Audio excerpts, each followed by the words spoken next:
பழமையையும் கலாச்சாரத்தையும் ஒருங்கே அணைத்து நிலைத்து நிற்கும் இடம் இது. சிங்கப்பூர் அடையாளத்தை பறைசாற்றும் வண்ணம் பல தலைமுறைகளின் வரலாற்றை தாங்கி பிடிக்கும் இடம் இது. நறுமணம் வீசும் பூச்சரங்கள், பட்டுப் புடவைகளால் பளபளக்கும் கடை வீடுகள், பக்தி மனம் கமழும் ஆலயங்கள் என இந்திய கலாச்சாரத்தின் அழகிய பெட்டகமாய் மிளிர்கிறது லிட்டில் இந்தியா வட்டாரம். வெறும் கட்டடங்கள் மட்டுமல்லாது கலைநயம் மிக்க சுவரோவியங்கள், கண்ணை கவரும் கைவினை பொருள்கள், நாவில் சுவையூட்டும் பாரம்பரிய உணவு வகைகள் என தன் தனித்துவமான நிறங்களால் சுயத்தை அறிவிக்கிறது இவ்விடம். இங்குள்ள சுவரோவியங்கள் ஒவ்வொன்றும் கடந்த காலத்தின் கதைகளை இன்றைய தலைமுறைக்கு சொல்லும் மௌன காவியங்களாக விளங்குகின்றன.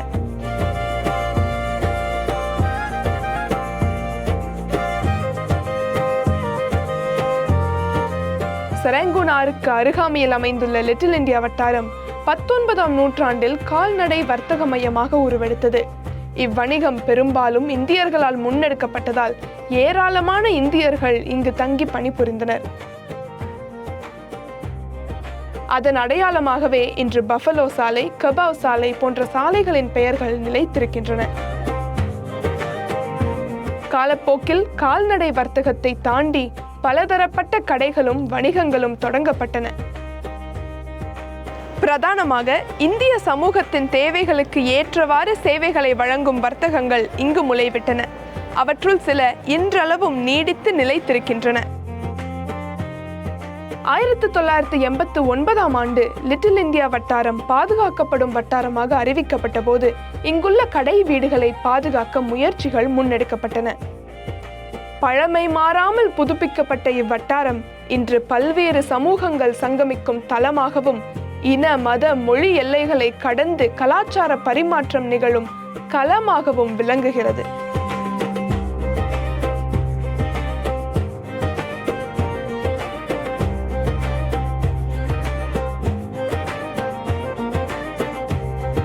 இது தேக்கா நிலையம்.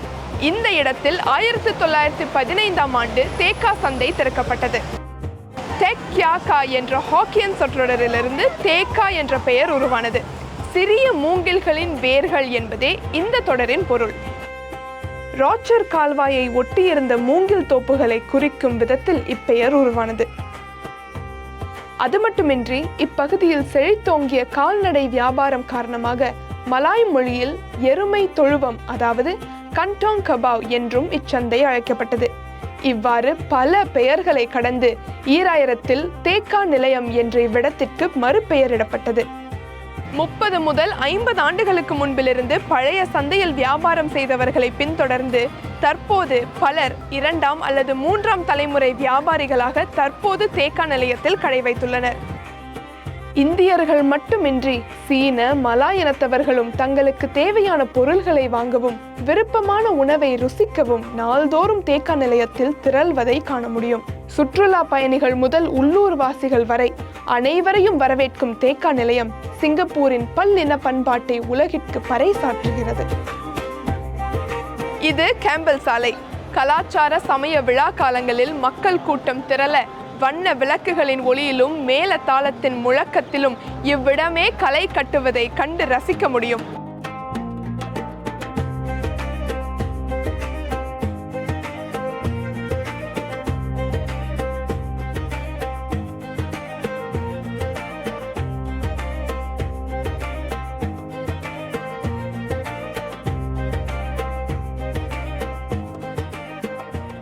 இதே சாலையில் நவீன கட்டடக்கலையும் பாரம்பரியமும் கைகோர்க்கும் கலை கூடமாய் திகழ்கிறது இந்திய மரபுடைமை நிலையம். தேசிய மரபுடைமை கழகத்தால் நிர்வகிக்கப்படும் இந்நிறுவனம் சிங்கப்பூரிலும் தென்கிழக்கு ஆசியாவிலும் இந்திய தெற்காசிய சமூகங்களின் வரலாற்றை ஆவணப்படுத்துவதற்காக அர்ப்பணிக்கப்பட்டுள்ளது. அதில் தமிழ் சமூகத்தை பிரதிநிதிக்கும் சுமார் 400 பொருள்களும் அடங்கும். சிங்கப்பூரில் தமிழ் பாரம்பரியத்தை செழிக்கச் செய்யும் பல்வேறு திட்டங்களை முன்னெடுத்தல், கற்றல் வளங்களை உருவாக்குதல், கொண்டாட்டங்களையும் நடமாடும் கண்காட்சிகளையும் ஏற்பாடு செய்தல் என பண்பாட்டை கட்டிக்காக்க பல முயற்சிகளை நிலையம் எடுத்து வருகிறது. நகரம் வளர்ந்தாலும் தலைமுறைகள் மாறினாலும் தனது அடையாளத்தை தக்க வைத்திருக்கும் லிட்டில் இந்தியா வட்டாரம் சிங்கப்பூரின் வரலாற்று பெருமைக்கு நற்சான்றாய் விளங்குகிறது.